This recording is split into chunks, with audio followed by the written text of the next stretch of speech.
দেখো এরা আজকেও আমরা WBSSC গ্রুপ ডি যে সেট প্র্যাকটিস সেট করেছি, আজকে কিন্তু 8 নম্বর সেট, এর আগে কিন্তু আমরা 7টা করে ফেলেছি, চাইলে দেখে আসতে পারো।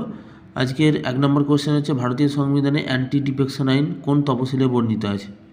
অ্যান্টি ডিফেকশন আইন কিন্তু 10ম তপশিলে আছে, আর এটা 52তম সংশোধনীর মাধ্যমে 1985 সালে কিন্তু এই অ্যান্টি ডিফেকশন মানে দলত্যাগ বিরোধী আইন, এটা কিন্তু সংবিধানে যুক্ত হয়েছিল। এই দলত্যাগ বিরোধী আইন সংবিধানে যুক্ত হয়েছিল কিন্তু 1985 সালে। কততম সংশোধনীর মাধ্যমে? না, 52তম। তুঙ্গভদ্রা কোন নদীর উপনদী? তুঙ্গভদ্রা কিন্তু কৃষ্ণার উপনদী, খুব বড় উপনদী, সবচেয়ে কৃষ্ণার উপনদী হচ্ছে তুঙ্গভদ্রা। নিম্নলিখিত রাজ্যগুলির মধ্যে পশ্চিমবঙ্গের সঙ্গে সর্বাধিক দৈর্ঘ্যের সীমান্ত রয়েছে কার? পশ্চিমবঙ্গের সঙ্গে সর্বাধিক দৈর্ঘ্যের সীমান্ত রয়েছে অপশান এ ঝাড়খণ্ড। 500 কিলোমিটার সীমানা রয়েছে কিন্তু এই ঝাড়খণ্ডের। মৃত্তিকা সংরক্ষণের জন্য কি প্রয়োজন? দেখো মৃত্তিকা সংরক্ষণ করতে গেলে সার কীটনাশকের ব্যবহার কমানো, প্রথম অপশানটা বলা আছে, এটা তো ঠিকই আছে। জৈব অবিশ্লেষ্য পদার্থ মৃত্তিকায় না মেশানো। জৈব অবিশ্লেষ্য বলে যেগুলো মাটিতে কিন্তু মিশে যায় না, দীর্ঘদিন ধরে মাটিকে কিন্তু খারাপ করতে থাকে, যেমন প্লাস্টিক, কাঁচ, রাবার, এগুলো তো নষ্ট হয় না, দীর্ঘদিন মাটিতে থাকে, দূষণ ঘটায় মাটির। তাহলে এটা না মিশে যাতে সেটা লক্ষ্য রাখতে হবে। তাহলে অপশান বিও ঠিক আছে। জমিতে ধাপ চাষ, এতে কিন্তু মাটির ক্ষয় হবে না, তাহলে ধাপ চাষও করা যেতে পারে। তাহলে 3টি কিন্তু কারেক্ট হবে, অর্থাৎ অপশান ডি কিন্তু আনসার হয়ে যাবে। আচ্ছা, নেক্সট কোশ্চেন দেখো, পৃথিবীর ভর কত? পৃথিবীর ভর হচ্ছে 5 দাগের কোশ্চেনটা কী হবে? না, এটা আনসার হবে 6 × 10⁻24 কেজি। অপশান বি কিন্তু আনসার হয়ে যাবে, এটাই কিন্তু পৃথিবীর ভর। 6 দাগের কোশ্চেন দেখো, ইন্টারনেটে অফসাইট সেন্টারে নিরাপদ ডেটা ব্যবহারকে কী বলা হয়? অফসাইট সেন্টারে যখন নিরাপদ ডেটা ব্যবহার করি সেটাকে কিন্তু বলা হয় ক্লাউড।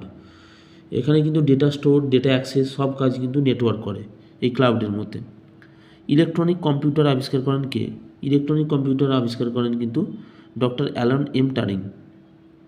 অবশ্যই খুব ভালো কোশ্চেন, মনে রাখতে হবে। বঙ্গীয় বিজ্ঞান পরিষদ প্রতিষ্ঠাতা করেন কে? 8 দাগের কোশ্চেনটা। বঙ্গীয় বিজ্ঞান পরিষদ প্রতিষ্ঠাতা করেন কিন্তু সত্যেন্দ্রনাথ বসু। 1948 সালে 25শে জানুয়ারি কিন্তু কলকাতায় তিনি এই বঙ্গীয় বিজ্ঞান পরিষদ প্রতিষ্ঠাতা করেছিলেন। কত সালে? না, 1948 সালে। আবারও বললাম, মনে রাখতে হয়। আর ভারতীয় সংবিধানে উল্লেখিত এক নাগরিকত্ব, এর ধারণা কোন দেশের সংবিধান থেকে গৃহীত হয়েছে? এক নাগরিকত্ব নেওয়া হয়েছে কিন্তু ইংল্যান্ড থেকে, মানে অপশান সি আনসার হয়ে যাবে। আর যদি বলে সোভিয়েত ইউনিয়ন থেকে কী নেওয়া হয়েছে? মৌলিক কর্তব্য কিন্তু সোভিয়েত ইউনিয়ন থেকে নেওয়া হয়েছে, খুবই ইম্পর্টেন্ট, অনেক সময় আসে। আর জার্মানি থেকে কী নেওয়া হয়েছে? জার্মানি থেকে কিন্তু জরুরি অবস্থা সংক্রান্ত যে বিধান আছে।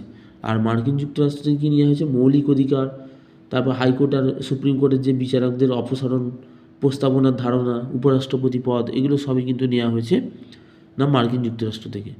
ভারতের প্রত্যক্ষ কর, প্রত্যক্ষ কর কোনটা? অবশ্যই কিন্তু এখানে আনসার হয়ে যাবে আয়কর। প্রত্যক্ষ কর হচ্ছে যে কর করদাতা, মানে যে কর করদাতা সরাসরি সরকারকে প্রদান করে। সরাসরি যখন করদাতা কর দেবে সরকারকে, তখন সেটাকে প্রত্যক্ষ কর বলি। নেক্সট দেখো, জিএসটি কিন্তু দেখো বাকিগুলো কিন্তু প্রত্যক্ষ করের মধ্যে আসে না। জিএসটি, শুল্ক কর, ভ্যাট, এগুলো কিন্তু প্রত্যক্ষ কর না, ঠিক আছে, ইনডাইরেক্ট হয়ে যাবে। পরবর্তী বৈদিক যুগে ষষ্ঠী শব্দটি কোন অর্থে ব্যবহৃত হয়? পরবর্তী বৈদিক যুগে ষষ্ঠী শব্দটা কিন্তু ধনী বণিক। অপশান সি কিন্তু আনসার হয়ে যাবে। কোন মারাঠা হিন্দু পাদপাদশাহীর আদর্শ পরিত্যাগ করেন? অপশান এই 12 দাগের অপশান কিন্তু বি আনসার হয়ে যাবে, অর্থাৎ বালাজি বাজিরাও। ভারতীয় জাতীয় কংগ্রেসের প্রথম মুসলমান সভাপতি কে ছিলেন? প্রথম মুসলমান সভাপতি কে? খুবই ইম্পর্টেন্ট কোশ্চেন, পরীক্ষা খুবই আসে। 13 দাগের কোশ্চেন অপশান সি হবে, বদরুদ্দিন তয়াবজি, ইনি কিন্তু ছিলেন। ইনি 1887 সালে যে কংগ্রেসের 3য় অধিবেশন হয়েছিল মাদ্রাজে, সেখানে কিন্তু প্রথম মুসলিম সভাপতি হিসেবে যোগদান করেছিলেন। কত সালে হয়েছিল? আবারও বলছি সালটা, 1887 সালে কংগ্রেসের যে 3য় অধিবেশন হয়েছিল, কোথায় হয়েছিল? না, মাদ্রাজে। এখানে কিন্তু ইনি সভাপতিত্ব করেছিলেন। MABP এর পুরো কথাটি কি? এটা বুঝতেই পারছো, ম্যান অ্যান্ড বায়োস্ফিয়ার প্রোগ্রাম যেটাকে বলা যায়। আর এখানে আনসার কিন্তু হয়ে যাবে 14 দাগের কোশ্চেনটা, option A, man and biosphere programme. Baichung Bhutia ছিলেন ভারতের প্রথম ক্রীড়াবিদ, তিনি কোন বিষয়কে সমর্থন করার জন্য অলিম্পিক মশাল বহন করতে অস্বীকার করেছিলেন? 15 দাগের কোশ্চেনটা হবে আনসার অপশান এ, তিব্বতের স্বাধীনতা আন্দোলনের জন্য।